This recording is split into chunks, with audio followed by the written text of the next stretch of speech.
Now here at noon, thousands are already without power as Hurricane Ian closes in on Florida. We'll have the evacuations that are underway and how communities are preparing for the storm's landfall. Plus, parents and doctors are sounding the alarm on a fentanyl epidemic. The new warning about the new rainbow pills that police say they are finding here in Minnesota.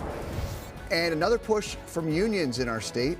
Hundreds of mental health workers could soon walk off the job, just weeks after the largest nurses' strike in U.S. history. Plus, Election Day is now less than 6 weeks out, and one of the most competitive congressional races in the country is right here in Minnesota. We're going to put one of those latest campaign ads through our truth test. This is Eyewitness News on 45.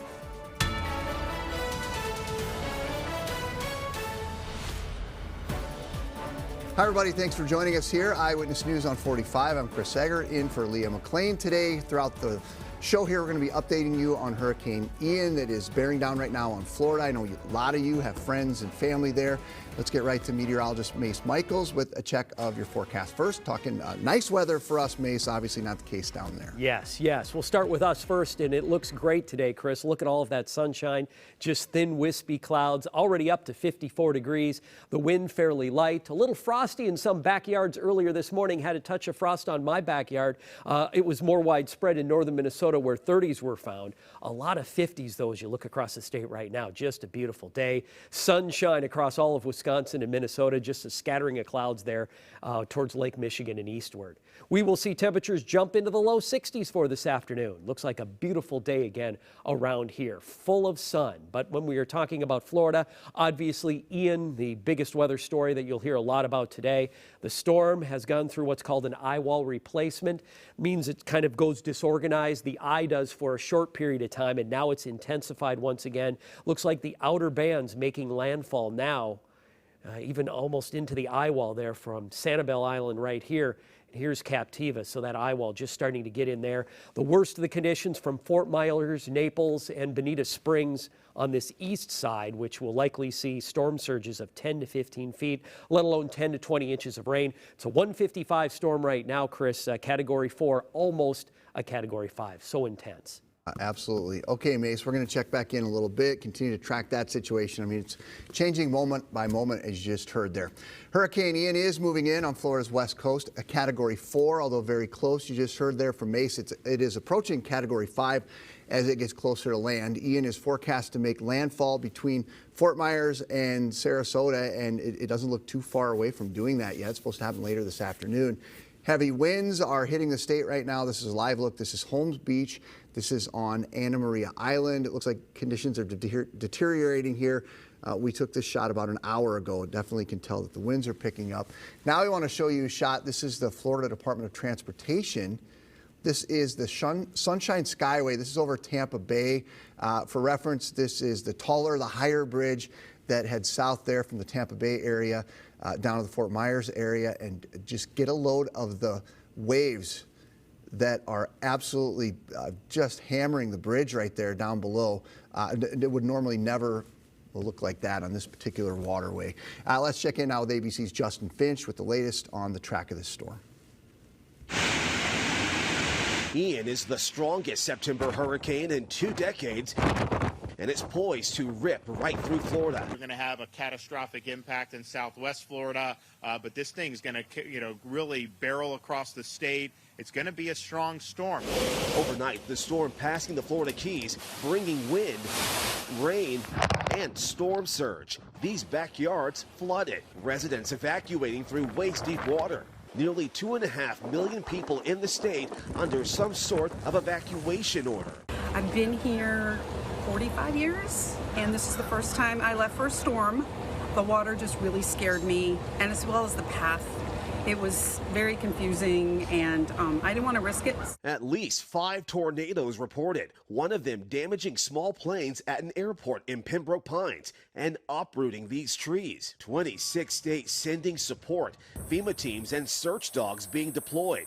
But officials are warning those staying behind. After a certain time when tropical force winds are here, we will not be sending out first responders.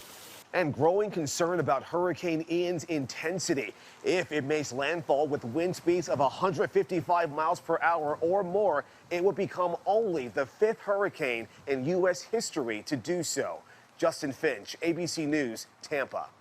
Now, some of the last flights took off out of Tampa last night. Some of them did fly here, Minneapolis-St. Paul International Airport. Callie Robbins, woman you just saw there, lives in Florida now. She grew up here in Minnesota and came home to stay with her mom because she is under a mandatory evacuation order. And then my landlord stopped by too right before, as we were leaving for the airport, and she goes, I just want to be up front. She goes, it probably will not be standing when you get back. And that's really hard. What do you do when you know you're going to be homeless in a few days by no fault of your own? There at this point is no set timeline for when that airport in Tampa might be reopening. Now, meanwhile, there's some other Midwesterners who aren't headed out. They're headed straight into the storm zone. The Red Cross of Minnesota and the Dakotas has more than 50 volunteers on standby in order to help. Many of them are getting ready for what you would imagine will be a long recovery process.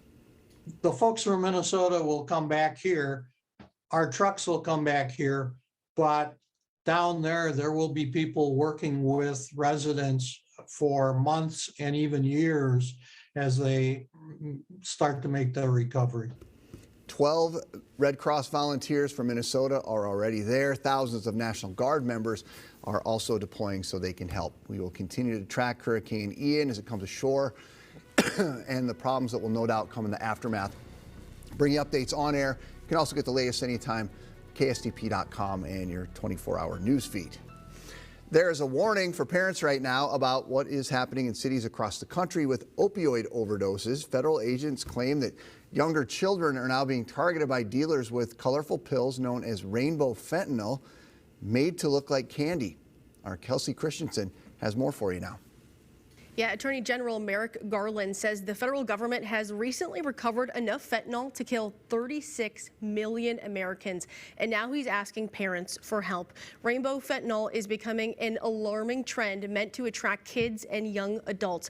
Locally, the BCA says it saw rainbow fentanyl in Minnesota for the first time this month during a search warrant in Mankato. You can see the drug here. They can come in the form of a tablet or even a block that looks like chalk. The DEA says fentanyl is a synthetic opioid that's 50 times stronger than heroin and 100 times stronger than morphine rainbow. Garland says families should have an open and honest conversation about the deadly consequences of fentanyl. Make sure your loved ones know that they should not take anything that they are not prescribed, that they should not take a pill from a friend, and that they should not take a pill that they can buy on social media, because even one pill can kill. Now, the DEA says the drugs are also being sold on social media, often under different names such as Skittles, Rainbow Pills, or Sweet Tarts. Chris. Okay, Kelsey, thank you. At 12:08 is the time fire destroyed a house that was under construction. This is in Woodbury in a housing development. This happened overnight. Fire also seriously damaged 2 other newly built homes in the development. Thankfully, nobody was hurt in the fire. Firefighters are still looking into how this all started. The murder case against a 28-year-old woman accused of killing her 6-year-old son will be moving forward. In a hearing yesterday, a Hennepin County judge determined that Jalissa Thaler is competent to stand trial after reviewing her mental evaluation. Thaler's son, 6-year-old Eli Hart, was found dead in the trunk of a car. This was back in May. Investigators say there was also a bullet hole in the back seat of the car and a broken out window. An autopsy showed that Eli had been shot as many as 9 times. It just hurts. So it'd be nice to get things finally going, hopefully, and get some justice for Eli.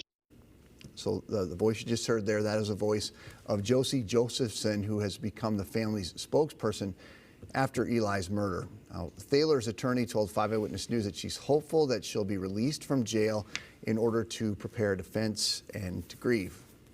One of the 2 teenagers arrested in connection to a shooting outside Richfield High School's homecoming game last Friday night has now been released from custody. The Hennepin County Attorney's Office tells us that they think this 16-year-old former student started the fight before the shooting, and then the 15-year-old accused of actually firing the weapon is still in custody at a juvenile detention center. So far, neither of these teenagers has been charged.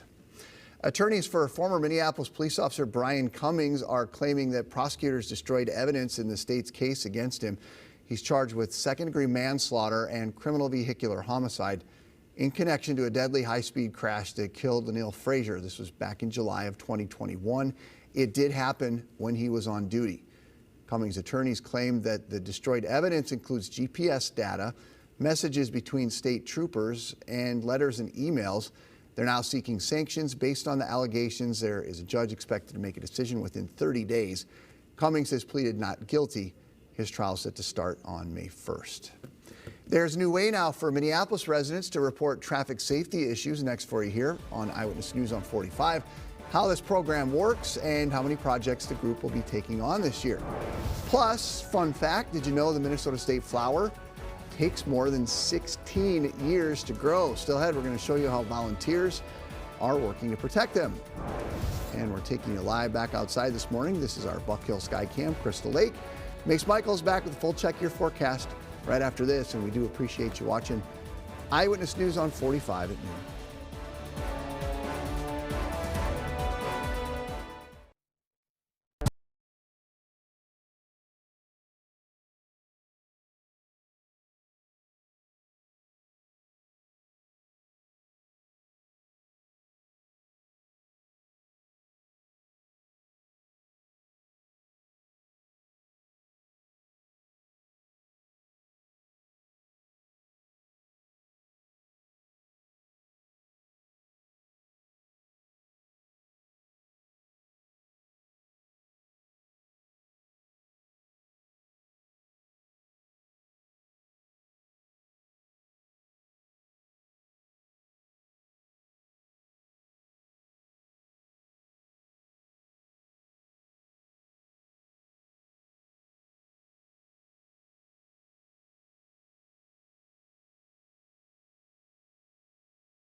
Up in the Northland, people are trying to preserve the state flower. The lady slipper has been the state flower in Minnesota since 1902.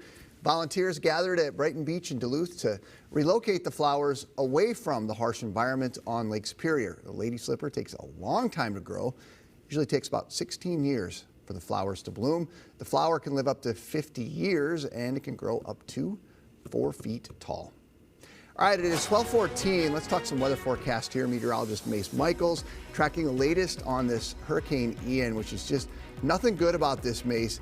It is a huge storm. It's packing a lot of wind right now, up to 155 miles per hour, and then a lot of rain for probably much of the state of Florida, I would assume. Yeah, a lot has fallen already, and by the time it's finished up, there could be areas that will be approaching near 2 feet of rain, at least 20 inches, as all of this tropical moisture is pushed ashore, especially for portions of southwest Florida, let alone the strongest wind and the highest storm surge. That's the water from the Gulf of Mexico being piled up and pushed ashore. couple hours ago, well, even earlier into the morning before sunrise, the eye was looking a little ragged. It still was a Category 3 with 130-mile-an-hour winds. And then now, as the storm has been able to organize itself and this eye wall has kind of reorganized and regenerated, that's when it's at its strongest peak. So again, 155, as Chris was saying, and the outer bands of the eye wall are approaching now from Sanibel Island right here, Captiva, through Boca Grande, and in towards the Boquila areas, up towards Charlotte Harbor, right on through this area. There's the eye on the latest visible. You can see right on down into the water how wide it is. Just a huge eye, at least 20 miles across. And the latest radar imagery again shows that now some of the strongest squalls, the outer eye wall bands, are approaching through Fort Myers and on up 41 through Charlotte Harbor, just crashing ashore. And then on the southern part, of course, in this area, you are dealing with a storm surge. The strongest peak of storm surge in this area from Fort Myers Beach through Sanibel and southward could be of 10 to 15 feet, the highest point of it. And of course, we talked about the rainfall, and you know what the wind will be like in that area. So it has looked rather ripe and is an intensifying storm as it's moving ashore. Here's the track again. Again, we're 155 right now with northeast movement at 9 miles an hour. It will take a good 24 hours to cross the peninsula, emerge back out into the Atlantic as a tropical storm, and may approach South Carolina after that. Our weather is beautiful, though, today around here. Nice, 54, mostly sunny, just hazy high clouds. Low 50s to mid 50s with a few upper 50s in southwest Minnesota, and gorgeous high pressure over us right now. A few clouds over the Great Lakes, but you can see all of the sun we have. Just a perfect day. This high is going to stick around the next few days. We will stay dry. 62 and mainly sunny for this afternoon. A few spots in northern Minnesota in the upper 50s where there were frosty areas this morning, and even a few spots in the metro. My backyard had just a touch of frost in the Plymouth area. Low 40s tonight at MSP. There'll be some 30s and maybe a frosty chance in western Wisconsin and northern Minnesota. Then another nice day tomorrow, Chris. Look at that, 66. And we're into the 70s this weekend with some minor rain chances Friday and Sunday. Just a hit-miss shower. It looks like a perfect weekend to get out and enjoy and check out the fall colors as well. No doubt about it. Okay, thank you, Mace. We'll talk again in a little bit. Now to a new program for people in Minneapolis, specifically City of Minneapolis, to report traffic safety issues. Our Ellen Gallis explains now to you how it works. Just fly through. Minneapolis resident Julio Casares says drivers used to constantly speed past his house. But when the city installed a traffic circle at this intersection off 17th Avenue South, he noticed a difference. It seems like it does calm the traffic down a lot. Like when they drive through, they go a lot slower and they stop. And now, traffic calming measures like this could be coming to a neighborhood near you. Minneapolis has launched a new system that makes it easier to report complaints and request help calming the traffic. Trying to understand, is it a speeding issue? Are they uncomfortable biking or walking or crossing the streets? Is it cut through traffic? Is it just aggressive, erratic driving? Like those things all kind of necessitate different tools. Jennifer Lowry with the city's Public Works Department says most of the complaints are about speeding, but how they fix it depends on the circumstances. The city uses speed bumps, bump outs, and traffic circles, or a combination of them. She says using bollard posts like these to narrow a street can make a big difference. If you tighten up an intersection, people need to take the corner slower. And so if you're concerned about the speed when someone's trying to walk across an intersection, that can help kind of make it feel tighter and people be more cautious. A few miles away, another busy spot off 36th Avenue South that needed calming. The city installed another traffic circle here, but reviews are mixed. It's a very busy intersection. Resident Ed Kim says the area definitely needs something, but he thinks the circle confuses drivers. I would recommend a four-way stop here because, again, I've seen people go flying through that at like all hours, right? And again, near misses are just commonplace there, so it's scary. Ellen Gallis, 5 Eyewitness News. So Ellen says they're hoping to get as many as 20 new traffic calming projects this year, and they do have plans to expand the program. The cost varies depending on the scope of the project, but a set of traffic posts for an intersection or a small project, Ellen says, usually starts at about $2,000. All right, well, still ahead here for you this morning. We are talking growing concerns about a possible global recession. Coming up, what financial experts say that you can do to try to protect your investments.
Stocks are looking back up today. That's good news. However, there are growing concerns that the Federal Reserve's rate hikes are pushing the economy into a downturn. Fears of a global recession have been really scaring off a lot of investors. But as ABC's Elizabeth Schulze explains, some experts say there are still some bright spots.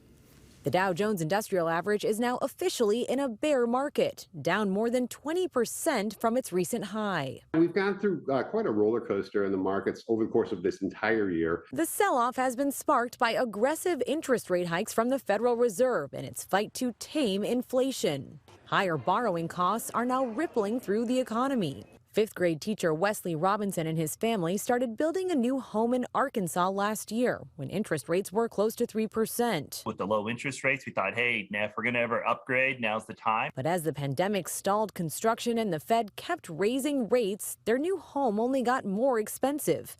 Their mortgage rate ending up at 5% instead of 3%. It was frustrating, and it did add, I don't know, $300-400 to the, potentially monthly costs to our mortgage. Even as consumers stare down higher interest rates, a new survey shows confidence in the economy is rising, thanks to a strong jobs market and a decline in the price of gas from its recent high. When you feel like, hey, it cost me $40 instead of $60 to fill up my tank, you feel better about those other things you need to purchase and want to purchase. And I think that's driving a lot of this. Now, financial advisors say it's important to have a long-term perspective on the stock market to weather out these patches of uncertainty. Some advisors add that if you're really worried about the drop in stocks, you could consider putting some of your investments into bonds, which have higher yields right now as interest rates go up. Elizabeth Schulze, ABC News, Washington. Well, there could be some new hope for people who are living with Alzheimer's disease. Pharmaceutical companies Biogen and EYEWITNESS released the results of an 18-month study. This is on a very promising new drug. This happened last night. Nearly 1,800 people with early Alzheimer's symptoms participated. The study showed that the drug can potentially slow the progression of Alzheimer's. And while the FDA is currently reviewing the drug for what's called conditional early approval, investors are already betting big on it. Biogen stock absolutely exploded as the drug could have a financial impact of $6 to $8 billion. Now, right now, there aren't any meaningful treatments for Alzheimer's that are on the market. University of Minnesota is offering a refund for students with meal plans after staffing shortages have impacted student dining. University has reduced worker hours, and that has reduced the available food over the last month. Now the university will be crediting students living in residence halls up to 50% of their monthly dining charge for September. Officials at the U say that credit will automatically go into student accounts, and that is set to happen next week. Election day, believe it or not, is now less than 6 weeks out, and you probably noticed there are a lot of political ads. They're really picking up. Next for you here, Eyewitness News on 45. We're going to put one of the ads in the tight 2nd District race through our truth test. Plus, hundreds of mental health workers are preparing to go on strike next week. What is next in that process and the impact it could have on an already stressed system.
Hello, everyone. Good afternoon. It is 12:29. Thanks for joining us here, Eyewitness News on 45. I'm Chris Eggert, in for Leah McLean. Let's talk our forecast here. Meteorologist Mace Michaels, not only tracking our forecast here in Minnesota, but of course the big weather story right now, that is Hurricane Ian. It is a big Powerful storm, Mace. It sure is, and causing lots of problems already in southwest Florida. A Category 4 storm, as strong on the 4 scale as you can get, with 155-mile-an-hour winds.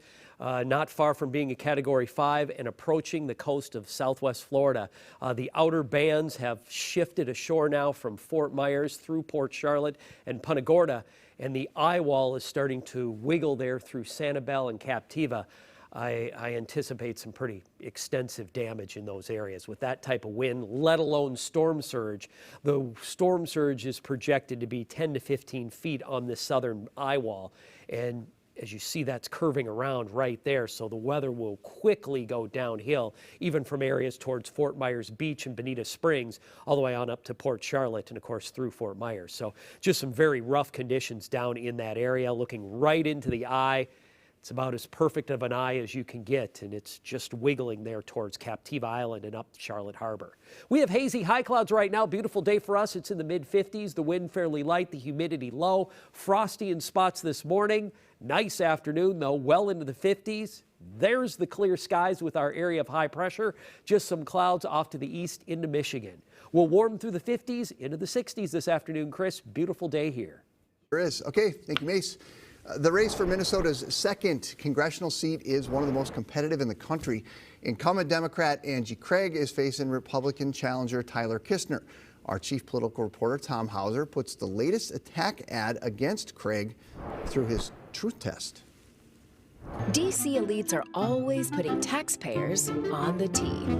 Take Minnesota's Angie Craig. The Congressional Leadership Fund, a super PAC supporting Republican House candidates, is taking another swing at Democrat Angie Craig and her votes in favor of the American Rescue Plan in 2021. You're paying more for gas and groceries because she partnered up with Pelosi to stroke a big check. It is true Craig voted in favor of the American Rescue Plan in 2021, along with all but one other Democrat. No Republicans voted for the bill. It was aimed at helping the American economy through the pandemic, with $1,400 checks to most Americans and hundreds of millions of dollars to state and local governments to spend on economic development and other needs. Millions got chipped in to fancy golf courses and luxury resorts. It is true some of the local governments that received money through the American Rescue Plan invested millions in a publicly owned hotel in Florida, golf course irrigation projects in Colorado, a ski slope in Iowa, and a minor league ballpark in New York. But it would be false to say Craig and other Democrats in Congress voted directly for those projects, even though they passed the bill that made those spending decisions possible. They got the green, you're paying the price. Because when it comes to playing with your tax dollars, it's all just a game to Angie Craig. The ad insinuates spending on hotels and golf courses helped fuel inflation, even though they represent a tiny fraction of the $1.9 trillion bill. Some economists argue the overall bill did help fuel more inflation, but that is mostly conjecture and there is not general agreement among economists. Although this ad includes some truthful elements, it significantly exaggerates and misleads about Angie Craig's role in spending decisions by local governments. This ad gets a D on the truth test.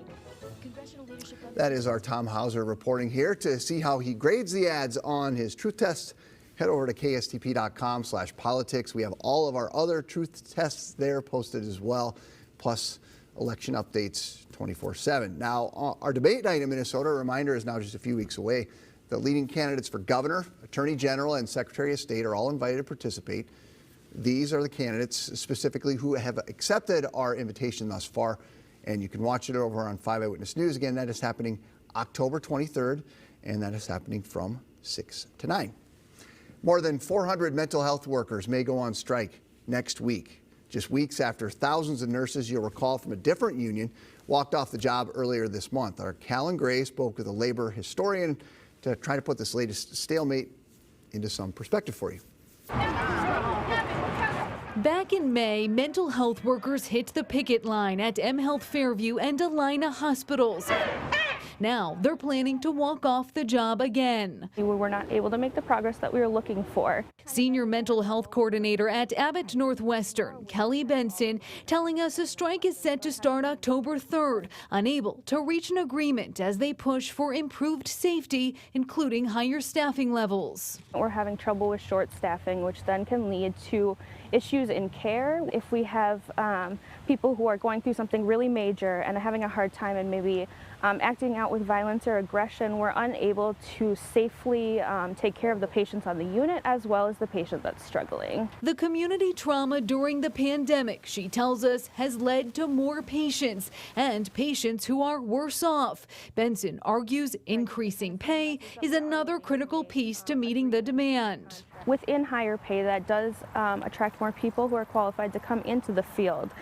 So to kind of raise that staffing level up as well. As of now, to have this job, it is not sustainable. I am unable to pay my rent at times just due to the low pay of this job. Alina responded in a statement saying it, quote, values our employees and recognizes the critical services senior mental health coordinators provide, and adds, quote, throughout negotiations, Alina Health has offered an economic package that provides competitive compensation and additional benefits, plus, quote, the same language the union agreed to on behalf of other Alina Health employees regarding workplace safety. This has been a particularly active year, both in terms of organizing and in terms of striking. The planned 3-day strike comes just weeks after Minnesota Nurses Association members walked off the job across 7 healthcare systems, also for 3 days. Is 3 days significant in a historical context? I think that we're actually seeing something new, and that is strikes that are not focused on causing economic damage or pressure for the employer. Labor historian Peter Ratcliffe telling us workers instead using the pressure of public opinion to move the negotiations forward. This is a different kind of strike than the historic kinds of strikes we've had in Minnesota and in the United States. From hospital workers to those in grocery stores to railroad workers, he points out those we've seen organizing are employees who went into work during the pandemic, often facing added stress. Do you expect we'll continue to see this in the year or years to come? Oh, I think absolutely. Callan Gray, 5 Eyewitness News. So the next negotiation session between the Mental Health Workers Union, SEIU, and Alina is set now for mid-October. Union does plan to meet with M-Health Fairview. That's happening today. Now, that health system tells us that in a statement, we share the desire for our psych associates, senior psych associates, and behavioral assistants to work in an environment where they feel safe, valued, and supported. Healthcare organizations across the country are in the middle of a dual staffing and mental health crisis, and we will continue to bargain in good faith. Now, both Fairview and Alina say that mental health care will continue if an agreement isn't reached before a strike. Number of families dealing with homelessness in Hennepin County is surging. Next for you here, Eyewitness News on 45, how some new funding could help them move into permanent homes and what county officials say is behind the uptick.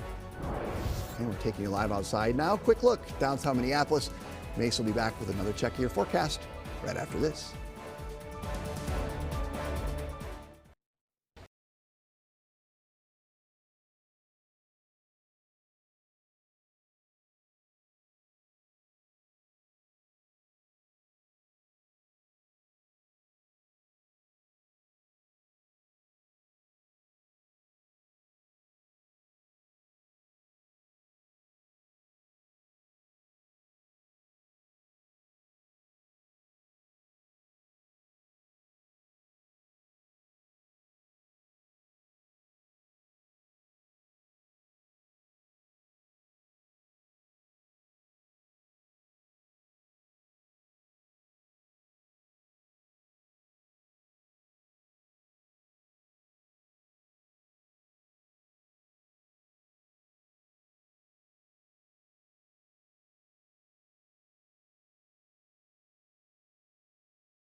Hi, everybody. It's 12:41. Farmers say that inflation could be creating one of the most expensive Halloween seasons yet. ABC's Will Reeve has the latest on the Great Pumpkin price hike. It's just a bunch of hocus pocus. Move over, hocus pocus. This morning, there's a new fall fright. I suggest we form a calming circle. I am cow! The price of this year's pumpkins squashing last year's as the holiday gets hit by the scariest villain around, inflation. Oh, Great Pumpkin, where are you? In 2021, the price of a large pumpkin set Halloween lovers back around $5. But this year, the cost of that jack-o'-lantern jacked up to $5.68. It comes as farm owners face rising costs all across the country, from Texas to Maryland. The price of fuel has affected everything. The fertilizer for his pumpkins has been, unbelievable. It seems that everything has gone up, and of course parents see that in the grocery store, so it's affected us as well. But it's not just inflation causing a scare. Drought conditions also spooking some crops. We didn't have much rain in August, so with the hot weather where it gets above 90 degrees, we didn't get the pollination that we should have got. So we're looking at probably a half a crop of pumpkins. A summer of dry weather forcing farmers like Salisbury's Galen Adkins to get creative. I've already bought a few pumpkins from upper Delaware. I'll probably get some out of Pennsylvania. I really need to finish picking my field and see just what I got, but I know I probably will not have enough. At Happy Day Farm in New Jersey, owner Tim Stockel says families will still be able to get those gorgeous crops. They just might look a little different. Pumpkins this year are a little bit smaller due to the lack of rain, but they are healthy and we do have an abundance amount to pick from. And with Americans set to spend a record $10.6 billion celebrating the holiday this year, and nearly $3.5 billion of that on decorations, experts say there are ways to cut down on costs without compromising on your favorite fall staple. Consumers might want to consider purchasing from local farms this year because transportation costs will have less of an impact on the actual pumpkin prices. Now, no matter where you live in the United States, you can get a local pumpkin. They're grown everywhere, but 6 states account for nearly half of all pumpkin production, with Illinois leading the way. There's a fun fact for this spooky fall season. Will Reeve, ABC News, Manalapan, New Jersey. 12:43. Believe it or not, we have more pumpkin news for you now. A Michigan man is holding out hope that he has the world's biggest pumpkin. This is Frank Morse's third attempt to beat the record since he decided to study the pumpkin during the pandemic. Right now, the world record is just under 2,700 pounds. The U.S. record is about 2,500 pounds. Frank's dad is a 72-year-old Vietnam veteran, and he built the greenhouse that the pumpkin sits in, and he wakes up every morning to feed it. Starting from like 6:15 till about 9:30, 10 o'clock. That's how long it takes. But a ton of weird stress over a pumpkin, yeah. If it doesn't win, the seeds from this giant gourd are expected to go for $100 each. So really, they're going to win either way because there could be as many as 500 seeds inside. We actually just talked about this on Minnesota Live a couple days ago. We have our very own pumpkin record holder from Minnesota who might be giving Frank there some competition. Travis Ganger grew the largest pumpkin in the country. This is back in 2020. He grew this right in his backyard in Anoka. Next week, Travis is hoping to win again with the new pumpkin that he grew this year. He's headed out to what he calls the Super Bowl of all pumpkin growing contests. That's out in Half Moon Bay, California, and we'll bring you an update when we find out who wins. Best of luck to all of them involved in the spirited pumpkin competition. All right, let's talk some weather here. Meteorologist Mace Michaels, eyes all on Hurricane Ian right now, as it looks like the eye is getting pretty close to going ashore there, Mace. Yeah, just about in the Sanibel Captiva areas. And Chris, we've been talking about, we both worked in Florida during Hurricane Charlie. The path of this storm is very similar to 2004's Charlie. The difference is this storm is much stronger, slower moving. The eye is huge, so the effects will be rather different. A huge amount of storm surge, a lot of rainfall, and very widespread wind with this storm. You can see how large it is. Charlie was far more compact. The eye was 10 miles wide or less. This is easily 20, if not more than that. And that eye wall is starting to move now over Sanibel and Captiva. Actually, the eye wall is approaching I-75, but the eye itself is starting to wobble towards Sanibel and Captiva. You can see the center of it right there, just west of Captiva Island, headed again here towards Charlotte Harbor, similar to Charlie. But the conditions to this will probably be more like Donna in 1960, although Donna was a weaker storm, so this will be even a couple of pluses above that, unfortunately, with a huge storm surge coming ashore of 10 to 15 feet, likely from Fort Myers, Sanibel, Captiva, all the way down through Naples, and even parts of Marco Island may see a 5 to 10 foot storm surge. The rainfall will be heavy further to the north, and 10 to 20 inches of rain not out of the question. You can see how the eye is kind of regenerated very nicely, symmetrical and perfect as it's moving ashore. All the ingredients you don't want to see as a landfalling hurricane is moving right at the coast. Again, last advisory, Category 4, almost a 5, 155-mile-an-hour winds. Slow track across Florida, dropping to a tropical storm by tomorrow morning, finally getting back out in the Atlantic Thursday night, and then approaching the Carolinas as we look on into early Friday. For us, scattered high clouds, a nice day, 54. Low humidity, was frosty in areas this morning. The wind is light. A lot more frost in northern Minnesota than here around the metro, where we fell down to the upper 30s for our low. There's the sky that's clear right now. Some of the clouds off to the east into Michigan. We are enjoying a beautiful day today, low 60s with that high pressure around and the wind out of the southeast, 5 to 10 miles an hour. Even a few mid-60s likely here in western areas of Minnesota, upper 50s western Wisconsin. Metro low 42, so warmer than the 37 this morning, but still some patchy frost in outlying areas, especially northern Minnesota and into western Wisconsin. There's your lows tonight, again up north, some 30s. Same thing western Wisconsin. Check out tomorrow. 60s, even a few 70s in southwest Minnesota, and 70s for the metro, likely as we look into this weekend. Maybe some minor rain chances on Friday and also into Sunday. We'll be right back.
Hello, everybody. It's 12:50. Hennepin County commissioners are putting some big money toward addressing families living with homelessness.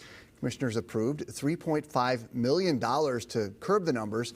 This happened in a board meeting yesterday. That was not on the agenda. The county called it a last-minute walk-in, and commissioners approved it. The most recent shelter report shows a sharp spike in families needing a place to stay. Our Ben Henry has more for you. Currently, we are really seeing a trend that's about similar to what we saw pre-COVID in 2019. Kate Heffernan oversees the family shelter system in Hennepin County. Their most recent shelter report shows an increase in the number of families that need a home, up more than 450 from a year ago. One thing that the last 2 years taught us is that directing funding to families experiencing poverty really stabilizes families. We saw families being able to use the federal supports from the tax credit and the rental assistance, and then also with the evictions moratorium, and really seeing very low numbers in shelter over the last couple of years. But as Heffernan said, those numbers are back up, leading to an urgent request to the Hennepin County Board of Commissioners, asking for $3.5 million to address family homelessness. Heffernan says it was approved. We do have planned. We will be working on the exact source of the funding moving forward, but we needed the approval to kind of take action. It's great that the county board is addressing kind of the crisis around homelessness that we're now experiencing. Renal Ray is the CEO of People Serving People, one of Minneapolis's largest emergency shelters for families. Just as the whole county is seeing that uptick in families needing shelter, you're seeing it too. We are seeing it too, as well. So what we're finding right now is that because of the way inflation is increasing the cost of rent, the cost of gas, the cost of food, it's just harder to make those limited dollars that families with low incomes have stretch further to be able to maintain their housing. Ray says the impact of federal pandemic relief programs ending is clear. It's been hard. We don't want to see our shelter full. There have been times this month where all 99 rooms have been full, where we've had over 300 people in shelter with us and over 200 children every night in shelter with us. We see singles homelessness or that encampments have become visible in our community, but it exists. It looks a little bit different, but it's there, and it is hard for the folks who are in the experience of it. Ben Henry, 5 Eyewitness News. Now, Ben says that one way the county will be using this money is extending a contract with the hotel to house some of the families. They plan to do this at one location, allowing officials to help families move into more permanent housing.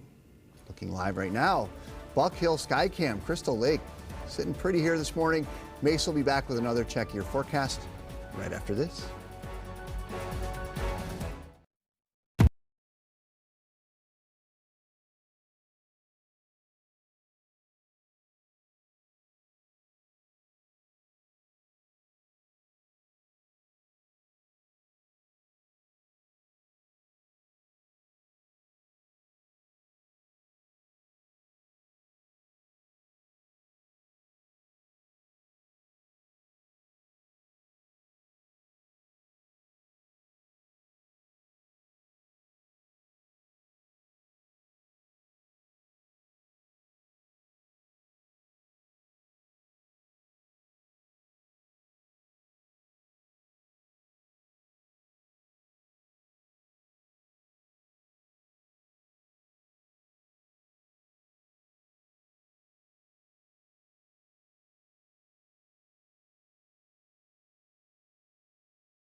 Hello, it is 12:56. Let's find out the latest now. Hurricane track on Ian, which is again getting very, very close to shore here, Mace. Yeah, here's the eye, and right in the center, it's just southwest. This is Sanibel Island and Captiva right in here. So the eye is starting to approach those islands. Weather is obviously very troublesome. 155 on the winds.